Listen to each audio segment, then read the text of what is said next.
Happy Monday. My name is Peter Klein. Thank you very much for tuning in today. A busy one on the show today as the Stanley Cup playoffs roll into the second round with some amazing matchups. We already got a classic game one in the NBA, and we got another classic from Canelo. So a lot to cover on the program with some UFC talk to close things out. Thank you guys so much for tuning in. Let's get to the show.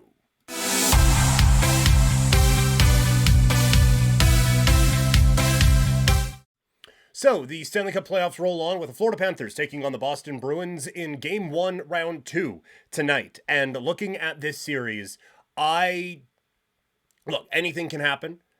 These are two very good teams, and this is going to come across as rather dismissive of one of those teams.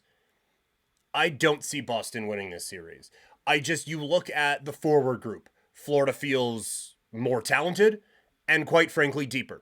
You look on the blue line, Florida feels more talented. Maybe not as deep, but Florida definitely feels more talented. And you look between the pipes, and Florida feels more talented. Swayman's very good, so is Bobrovsky. And that is where, if Boston is going to win this series, it is going to be Swayman comes in and just steals it. Because, scoring, Florida. Special teams, Florida. Defense, Florida.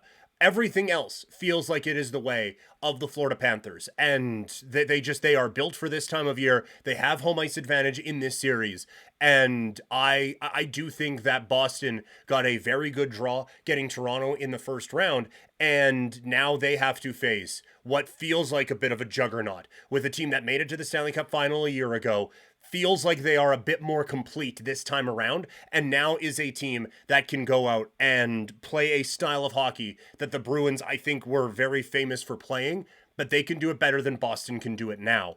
And I think this is the series where the Bruins, with the issues they have down the middle, I think this really comes back to, I don't want to say bite them, but I just think it shows up in a real pronounced way that Boston is not good enough at the forward spots. Credit the Bruins for getting here, but I do think that series went 7 against Toronto, not because, a bit because of the Leafs, but it went 7 because Boston just wasn't quite that level this time around. They still have some great players. Don't get me wrong.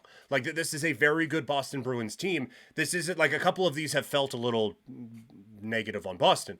But this is more what the Panthers can do than what Boston can't do. And it is a bad matchup for the Boston Bruins against Florida. And I think this is where they are going to regret kind of sleepwalking through the back part of the regular season. I think they would love to have home ice in this series, and they don't, obviously, because of how they played down the stretch, how Florida played down the stretch, and now I think they are going to rue the day that they ended up falling behind the Florida Panthers in this bracket. But overall, what a playoffs we have left. I just went on about why I feel like Boston isn't going to win this series. If they do and they go on to win the Cup, we're not going to be like, oh my goodness, the Boston Bruins won the Stanley Cup. And I feel that with all 8 teams that are remaining, there are going to be 4 teams at the end of this series, end of this round, that are going to be remarkably disappointed that their season is done after 2 rounds. It is going to feel like a failure of a season that it now ends in the second round of the Stanley Cup playoffs. And that is incredible to get to that point where it feels like all 8 of these teams, it's not cup or bust for all 8, but it is Stanley Cup aspirations for all 8 of them. And that is so much fun to get to that point here in the season. As far as the teams that lost, I was on Sportsnet 960 The Fan out here in Calgary here on Monday, and so I did a lot on the Leafs, but just to kind of tie it all up, it is time for Toronto to try something different. I'm not saying Matthews gone, Nylander gone, Marner gone, Tavares gone, but one of them. And it's such an interesting spot and a nice added wrinkle to it that Matthews clearly isn't going anywhere. Nylander just signed a very long, very expensive extension. He's not going anywhere. So it's one of the 2 pajama guys. It is Tavares, who had Leaf pajamas, grew up wanting to do this. Marner, who so passionately wanted to be a Toronto Maple Leaf and win as a Toronto Maple Leaf. And now one of them isn't going to be it. And for this team, I think to really take that next step, they have to make this move. And I do feel like it's going to be Marner who ends up being the one gone. Now, he has a no move, so he gets to kind of dictate where he wants to go, or if he wants to go at all. And he has said, like, the goal is to stay in Toronto. But as Luke Fox pointed out with me today, that call wasn't as, no, I'm a Leaf for life, as it has been in the past. And I think that they are, I think that he has kind of broken down on this, and I think he understands that there is probably life beyond the Toronto Maple Leafs for Mitch Marner in his NHL career. But Toronto has to make a change. The Shanna plan is done. I think you have to, front office wise, kind of clean house. Like Treliving, I think probably gets a bit of a stay because he just got there. But I think Keefe is definitely gone. And I would get rid of Shanahan. I think that Brendan Shanahan has had his hands in all of this. And I think that that has led to a lot of the issues that they have. And it hasn't worked. And Shanahan is the one constant. Well, not the one constant. There's a lot of constants through all of this. But in management, he is the one constant in it. And I think they need to now move on from that. And that will require an interesting direction. But I do think, sorry, I thought I heard a cat in here. But I do think that this is going to be a team that needs to get going in another way. There isn't a gigantic teardown needed, right? Like, this is still a talented team, but a bit better, more efficient spending, I think, needs to happen. In terms of the actual game, that OT winner just simply can't happen. And on the radio call, Bowen called for Samsonov to come out and play that puck. This one is not on Ilya Samsonov. That this is on the players that let Pastrnak get behind them and get a breakaway chance. I do not fault the goalie at all. He just about got to that one and couldn't make that save. It has to be it has to be the guys on the ice. Marner can't let that happen. Riley can't let that happen. And this is where the whole "it's been 8 years" things comes in, because that is just not a playoff effort.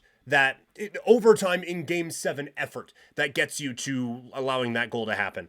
It was a total breakdown from this team, and that honestly, if it were me, that's Marner's last moment as a Toronto Maple Leaf. And Riley, you feel gutted for him because he is the one in all of this who is just like, I don't. They said before, effort isn't the issue with the Leafs, and I believe that, which isn't as reassuring as people want it to be, but.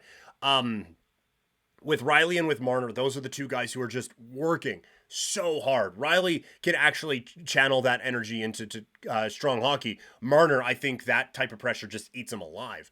But both those guys to be the ones to have Pastrnak, just controller has been disconnected past them, is really difficult. But at the end of the day, it shouldn't have got to that point. This is a team built on offense that scored 12 goals in 7 games. That's atrocious. And Luke Fox said they haven't scored 3 or more goals, or more than 3 goals in a playoff game in their last 14 playoff games. For a team built on offense, it is just simply not good enough.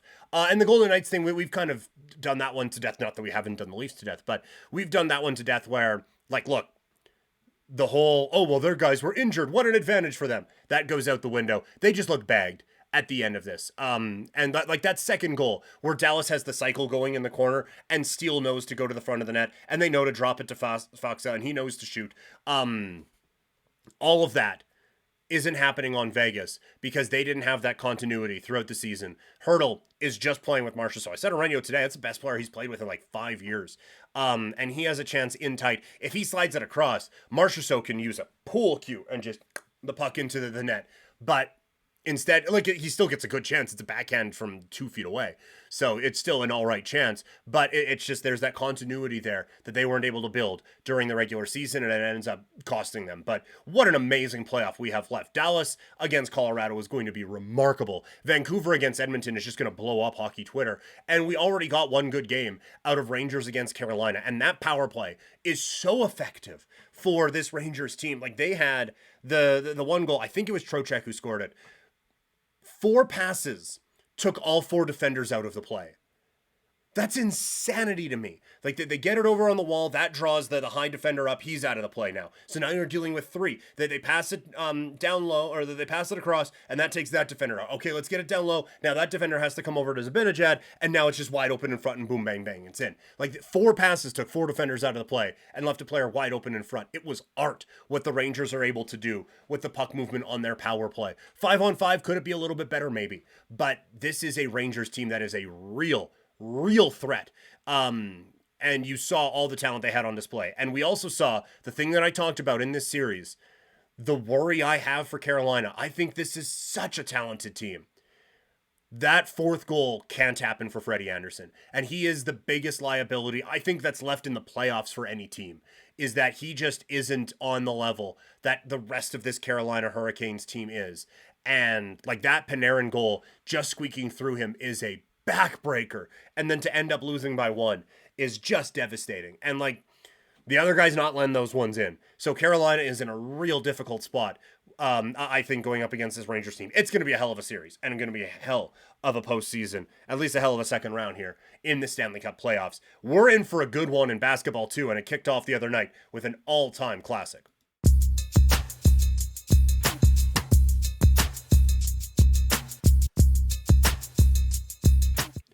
Okay, all-time classic might be a bit of an over-exaggeration, but this was still a heck of a game between the Minnesota Timberwolves and the Denver Nuggets, and it has led to some real big discussions around Anthony Edwards and the company that he is in with what he has been able to do. But first of all, just what a fantastic game. Incredible. The defense was strong, but still excellent shot making. Adjustments being made and not being made by coaches, and different decisions. It was all so much fun to pay attention to. But Anthony Edwards comes out of this one feeling like a super duper duper star. And the ceiling for him felt like it was top 5 to top 10 player. Now it legitimately feels like the ceiling for this guy is best player in the National Basketball Association. That is the type of performance he put on, and the type of playoff he is having so far. Is it goes from, yeah, this guy's going to be on some all-NBA teams, to this guy could win multiple MVPs, and this guy already feels good enough to carry this team to a title. That is the type of performance we are talking about from Anthony Edwards. There were no holes in the game. He was kind of the best player in the game at every aspect of the game. Defensively, he was strong. He comes up with a big block that leads to an Anthony Edwards, leads to a cat dunk. He comes up defensively really strong on a few plays on Jamal Murray, limiting him. His 3-point shooting was excellent. He was getting to the rim. He was hitting from mid-range. Everything you needed a superstar to do, he was doing it, and he was doing it better than everyone on the floor. And the feeling of this series changes greatly if Anthony Edwards is going to be the best player in it. Like, it feels like an entirely different series if that dude is just that dude. And it has been fun to watch. It is incredible what he is able to do. And it changes the ceiling of everything for Minnesota and for Anthony Edwards himself. On the Denver side, it's not time to panic yet. And they won't. They are defending NBA champions. They are going to, I think, be just fine. You look at it like, well, maybe Ant, like you can't just say, well, Ant isn't going to play that well again, because he might. He's just been that good. But Murray's probably going to have more than none in the first half, and he's probably going to have a bit of a better game. You look at the rest of it, like, is Reed going to be the second best player on the floor with no Karl Anthony Towns? And how are you going to adjust now to another game of Anthony Edwards? Like, it's probably not going to be just KCP on him the whole time. So I think there are several adjustments to make, several improvements that will happen, and Denver will be fine. But boy, did they have to work hard for every bucket that they got in that game. And Jokic had to absolutely grind to get everything that he had. And that was wild. But again, you had Murray not make a shot. Naz Reid was unconscious. Anthony Edwards was Michael Jordan. Jokic had to battle. He only lost by a couple. Even after going a stretch of just not making a bucket and falling behind by 10. And that was, I think, the big thing, is that they had to keep dragging themselves up these hills just to get even. And then Minnesota would storm back with another big run. So it's going to be a fun series. It's probably going to go 7. And it is going to be just some amazing basketball being played the rest of the way. But you think about the importance of the regular season. Game 7 being in Denver, I think, in this series is huge. B, the importance of Naz Reid being comfortable in that situation was huge for this team. With no Karl Anthony Towns in the back part of the season because of an injury, Naz Reid stepped up in a major way and contributed to this team competing for the number one seed. And now Karl Anthony Towns gets into foul trouble. Reid just goes right in. He's like, hey, guys, you know we're good with me. And he was confident and he knew what to do. And there was that cohesion with that group. And they put on a heck of a performance. So the NBA playoffs continue to just deliver. And it'll continue tonight with a couple of games. Can't wait to watch game 2 this evening. All right. It's been amazing in the world of hockey and basketball. But we had a huge fight weekend. And we saw another phenomenal fight from the face of boxing, Canelo Alvarez.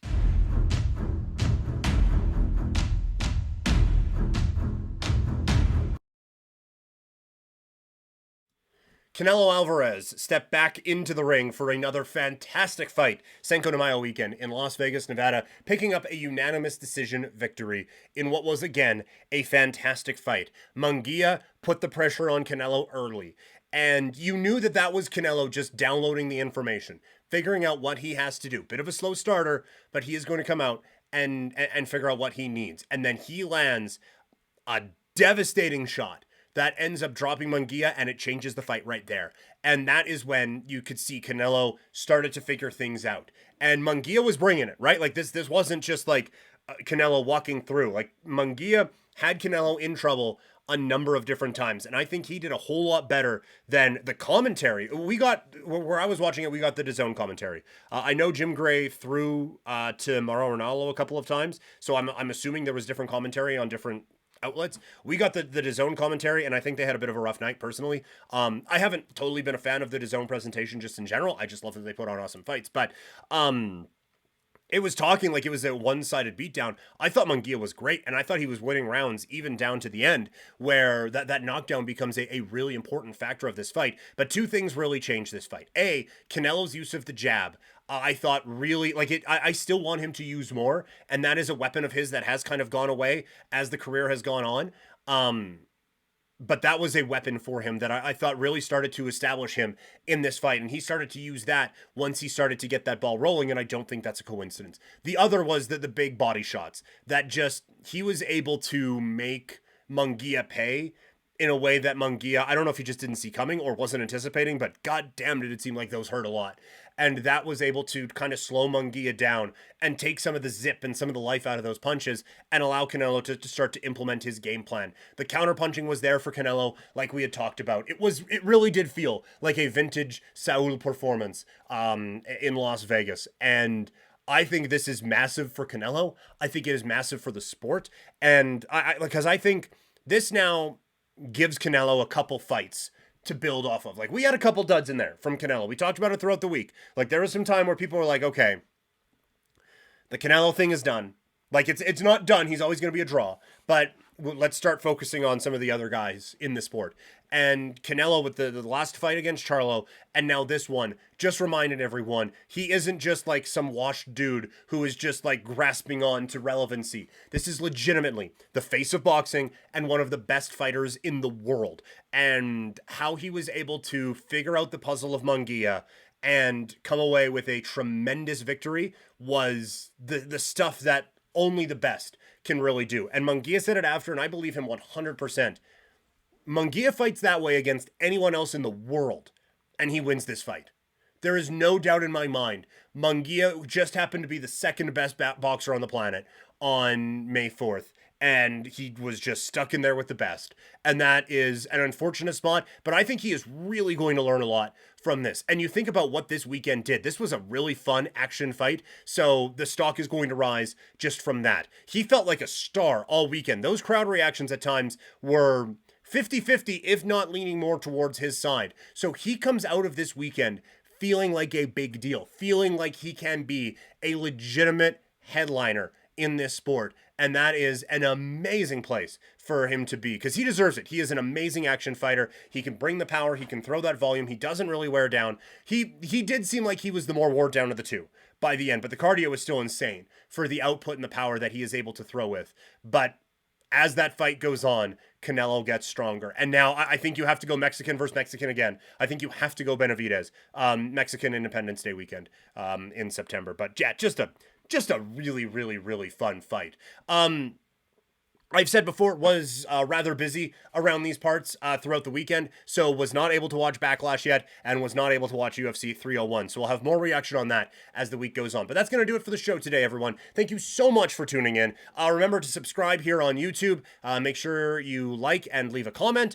We've had some good debate in the comments the last couple of days, especially around the NHL stuff, so let's keep that rolling. If you're listening in podcast form, make sure you subscribe and leave a review. As always, I really do appreciate all of that. You can follow me on social media, Twitter, Instagram, and TikTok. I am at Primetime Klein, twitch.tv/primetimepk. And you can email this show, couchpotatodiary@yahoo.com. Tomorrow, I'm going to be on Sportsnet 960 The Fan again from 1 to 3, and then on Game Over's Draft Lottery Show starting at 4:30 Mountain Time. So check me out there, and then back on these wonderful channels throughout the rest of the week. So thank you all so much for tuning in, and I will talk to all of you later. I'm out.